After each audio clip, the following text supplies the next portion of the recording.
Sa kasaysayan ng industriya ng barko at paggawa ng sasakyang pandagat, ang Pilipinas ay kilala bilang isa sa mga bansa na may natatanging kakayahan at kasanayan sa larangan na ito. Sa patuloy na pag-unlad at paglago ng sektor ng shipbuilding sa bansa, saksihan muli ang potensyal ng Pilipinas na muling maging isang shipbuilding giant sa pandaigdigang eksena. Ang China, South Korea at Japan ang tatlong bansa na nangunguna ngayon sa paggawa ng mga barko sa buong mundo. At hindi lang $1 million ang kanilang kinikita rito, kundi bilyon-bilyon taon-taon. Isa ito sa mga bagay na dapat pag-aralan muli ng Pilipinas upang mapaunlad ang ating shipbuilding industry. Actually, ang Pilipinas noon ay tinitingala pagdating sa kakayahan nito na mag-produce ng mga malalaking sasakyang pandagat. Sa kasalukuyan, ang Pilipinas ay nasa ika-7 pwesto pagdating sa shipbuilding giant sa mundo. Halos 400,000 tons of newly built sea at ocean-going ship vessels ng kanilang nagagawa. At hindi lang riyan, kahit na ang Pilipinas ay isang arkipelago na bansa, malayo pa rin ito kumpara sa tatlong naunang nabanggit. Subalit, ito lamang taong 2024, isang nakakagulat na anunsyo ang ipinahayag ni Pangulong Bongbong Marcos Jr. kung saan nakipagkasundo siya sa isa sa pinakamalaking shipbuilding company sa South Korea, ANG HD Hyundai Heavy Industries, at ang US private equity firm na Cerberus Capital Management. Itong dalawang naglalakihang kumpanya ang tutulong sa Pilipinas upang matupad muli nito ang pangarap na maging shipbuilding giant sa mundo. Ang pagdating ng HD Hyundai sa Pilipinas na pinangunahan ng Pangulo Ferdinand Marcos ay nagbukas ng mga bagong oportunidad para sa industriya ng shipbuilding sa bansa. Sa pangunguna ni Marcos, tinanggap ng Pilipinas ang potensyal na mamuhunan ang HD Hyundai ng halos $550 million sa loob ng 10 taon upang muling pasiglahin ang shipyard complex sa Subic Bay. Inaasahang hindi lamang offshore wind platforms ang itatayo ng HD Hyundai, kundi posibleng pati na rin ang paggawa ng barko sa nasabing lugar. Ang hakbang na ito ay iniulat ni Marcos na nagbigay sa Pilipinas ng bagong simulain at nagtayo ng matibay na pundasyon para sa pagpapalakas ng industriya ng barko. Sa pamamagitan ng pagsusumikap na mapanatili ang Pilipinas bilang isang pangunahing pinagmumula ng magagaling na seafarer sa buong mundo, layunin ni Marcos na maging kakayahan din ng mga Pilipino sa paggawa at pagmamaneho ng kanilang sariling mga barko. Ang pagkakabili ng Cerberus sa dating shipyard ng Hanjin Subic Bay, na isa sa pinakamalaking base ng paggawa ng barko sa Southeast Asia, ay nagdulot ng pag-asa sa Pilipinas para sa isang mas magandang hinaharap sa industriya ng shipbuilding. Sa mga kakayahan at kasiglahan ng mga bagong kalahok sa industriya ng paggawa ng barko, inaasahang magiging makabuluhan ang papel ng Pilipinas sa larangan na ito sa hinaharap. Sa patnubay ni Pangulong Marcos, pinangunahan ang panawagan sa malaking kumpanya sa paggawa ng barko sa South Korea upang makipagsosyo sa mga institusyon ng Pilipinas sa layunin na mapalakas at mapaunlad ang kakayahan ng bansa sa paggawa ng barko. Sa pagtanggap ng partnership ng HD Hyundai, isang South Korean shipbuilder, at Cerberus, isang pandaigdigang alternatibong investment firm, sa Subic, ipinahayag ni Pangulo na nagdudulot ito ng pag-asa na magdadala ito ng kahalagahan sa maritime manufacturing sa lugar at muling magbabalik sa kaluwalhatian ng paggawa ng barko sa bansa. Sa kanyang talumpati, hinikayat ni Marcos ang HD Hyundai na magtulungan sa Commission on Higher Education at Technical Skills Education Development Authority sa pagsasagawa ng mga proyekto para sa pagpapaunlad ng mga manggagawa sa bansa. Sa pamamagitan ng pag-aangkat ng kakayahan at dedikasyon ng manggagawang Pilipino, inaasahang dadalhin ng HD Hyundai ang kanilang tatak ng excellency at kakayahan sa Pilipinas.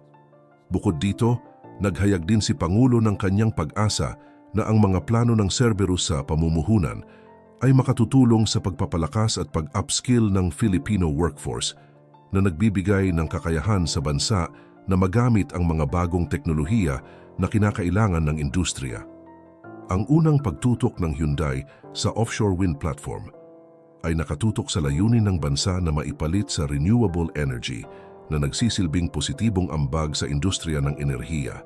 Sa pamamagitan ng mga hakbang na ito at ng potensyal na magdulot ng HD Hyundai sa panibagong yugto ng paggawa ng barko sa Pilipinas, inaasahan ni Pangulong Marcos ang pagkakaroon ng isang mas malawak na oportunidad para sa pag-unlad at mapanatili ang kakayahan ng bansa sa larangan ng shipbuilding. Sa pahayag ni Marcos, sinasalamin ang diwa ng itinataguyod na partnership na maghahatid ng paglakas sa pangunahing proyekto ng bansa sa paggawa ng barko. Sa pagtanggap sa bagong pagkakaisa na ito, ipinakita ni Marcos ang kanyang pagtitiwala sa pag-unlad at pagbabago na darating sa Pilipinas. Tinukoy niya ang kasalukuyang Pilipinas na patuloy na itinatayo at ipinahayag ang kanyang paniniwala sa tagumpay ng magandang proyektong ito sa hinaharap na susukatin ng pag-unlad nito. Sa kasunod na talata, ipinahayag ni Marcos ang potensyal ng partnership sa mabilisang pag-unlad ng Subic na magiging driver ng paglago para sa iba't ibang bahagi ng bansa. Sa pamamagitan ng inisyatiba ng Cerberus at HD Hyundai, inaasahan na magtatagumpay ang Pilipinas na maging isang pangunahing tagagawa ng barko sa pandaigdigang yugto. Layunin ang pagpapalakas ng kakayahan ng bansa sa paggawa ng barko at ang pagiging kabilang sa mga pinakamahalagang sektor ng industriya na ito sa buong mundo. Sa totoo lang, malawak ang shipbuilding industry sa bansa. Sa Pilipinas, mayroong higit sa 100 shipyards na gumagawa ng barko sa buong bansa. Noong 2017, ang Kagawaran ng Kalakalan at Industriya ng Pilipinas ay nagtala ng 17 malalaking at katamtamang laki ng shipyard, pati na rin ng mahigit sa 90 lisensyadong maliit na shipyard na matatagpuan sa iba't ibang lugar sa bansa. Bago tayo magpatuloy, kaalam, i-share ko lang itong natuklasan kong good news. May anak o kamag-anak ka bang nag-aaral? Malaking tulong itong reviewers na ito sa pag-aaral ng anak o kamag-anak mo. Sa halagang 50 pesos lang ay mapapasayo na ang 20+ reviewers. Philippine Licensure Examination Reviewers for Nursing, Teachers, Pharmacists, Accountant, Criminologists, Agriculturist, Air Force, PNPA, Fire Officer, Cadetship, DOST Reviewer, English Reviewers, College Collections Reviewers, Civil Service Exam Reviewers at marami pang iba. I-click lang ang link sa description at comment section. Note, limited slots na lang ang available. Thank you. Ang mga shipyard na ito ay responsable sa pagbibigay ng trabaho sa tinatayang 50,000 full-time na manggagawa na siya namang nagiging pangunahing driver ng lokal na ekonomiya sa kanilang mga komunidad. Sa Pilipinas, itinuturing na isa itong pangunahing pandaigdigang tagagawa ng barko na nagbibigay ng mahalagang kontribusyon sa industriya ng shipbuilding. Ang bansa ay umani ng pagkilala bilang ikalima sa pinakamalaking producer ng mga barko sa mundo, batay sa nakaraang export tonelada, at pang-apat naman sa gross tonnage. Isa sa mga pangunahing export market ng Pilipinas para sa mga barko ay ang Japan, Germany, Chinese Taipei, Liberia at French Polynesia. Ang Pilipinas ay kilala rin sa pagsasagawa ng ilan sa pinakamahusay at advanced na commercial vessels sa buong mundo. Ang mga tagagawa tulad ng Austal, isang kilalang international shipbuilder at defense contractor na lumikha ng advanced na barko para sa US Navy, ay meron ring operasyon sa Pilipinas.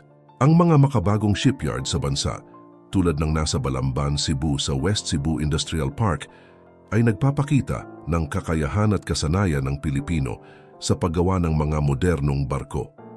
Sa ngayon, inihahalimaw ang 90% ng kita sa domestic shipyard ng Pilipinas sa pag-aayos at pagpapanatili ng umiiral na sasakyang dagat. Bagamat mayroon ding paggawa ng mga bagong barko, mas nakatuon ang karamihan ng kita sa sektor sa pagkukumpuni at pag-aayos ng mga umiiral na barko. Ang pag-upgrade at pagpapaganda sa mga sasakyang dagat ay tumataas bilang isang pangunahing pinagkukunan ng kita na nangangailangan ng espesyalisasyon at kasanayan sa pagkukumpuni. Ang mga lokal na manggagawa sa Pilipinas ay kinikilala bilang internasyonal na mapagkumpetensya sa iba't ibang industriya, kabilang na rin sa sektor ng paggawa ng barko. Gayunpaman, Ang pagiging bihasa ng mga manggagawa ay nagdudulot din ng hamon sa mga shipyard dahil marami sa kanila ay naghahanap ng mas mataas na sweldo sa ibang bansa. Sa tulong ng Aboitiz Infra Capital, sinusubukan ayusin ang sitwasyon sa pamamagitan ng pagbuo ng mga pasilidad sa paggawa ng barko na magbibigay ng pagkakataon sa mga lokal na talento na mapanatili ang kanilang kakayahan at karera sa bansa. Dahil ang bansa na kagaya ng Pilipinas na nasa Asya ay kilala sa kanilang pangunahing pagsasagawa ng mga komersyal na barko at dito nauukol ang Pilipinas na isa sa mga aktibong kinikilalang tagagawa ng bulk carriers, container ships at ilang tanker para sa pag-export. Base sa ulat ng Philippine Maritime Industry Authority, MARINA, noong 2022, ang bilang ng shipyard sa bansa ay tumaas sa 124 mula sa 116 noong 2021. Sa kasalukuyan, ang Kagawaran ng Pambansang Depensa ng Pilipinas DND ay nagpahayag ng interes sa pagkuha ng mga lokal na gawang barkong pandagat sa pamamagitan ng dalawang opsyon sa pagpopondo sa talahanayan, isang kasunduan sa pagitan ng pamahalaan o isang proseso ng pagbid ayon sa ulat ng lokal na media.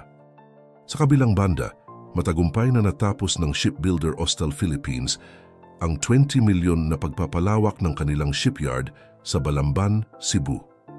Ang expansion na ito ay nagbigay daan sa kumpanya na magamit ang kanilang kakayahan sa paggawa ng sasakyang pandagat, kabilang na ang mga offshore patrol vessels OPV para sa Navy. Sa pangkalahatan, sa pamamagitan ng pagsasakatuparan ng pananaw ni Marcos na ang Pilipino ay hindi lamang magiging isang patakbo ng mga barko, kundi maaari ding maging tagagawa ng mga ito, ipinapakita ang pangakong tagumpay ng bansa sa larangan ng shipbuilding. Ang pagtitiwala at pag-asa ni Marcos sa kakayahan ng Pilipino sa paggawa ng barko ay nagpapakita ng hangaring maitaguyod ang industriya at maghatid ng positibong pagbabago sa bansa. Ang pagkakaroon ng malawak na bilang ng shipyard sa Pilipinas ay nagpapakita ng potensyal at kakayahan ng bansa sa larangan ng paggawa ng barko. Ang pagiging aktibo at paglago ng industriya ng shipbuilding ay nagbibigay hindi lamang ng trabaho sa mga lokal na manggagawa, kundi pati na rin ng mga oportunidad para sa ekonomikong pag-unlad at pag-angat ng mga komunidad kung saan ang mga shipyard ay matatagpuan. Ito rin ay nagpapakita ng kahalagahan ng sektor ng shipbuilding sa bansa bilang isang mahalagang bahagi ng produksyon at ekonomiya.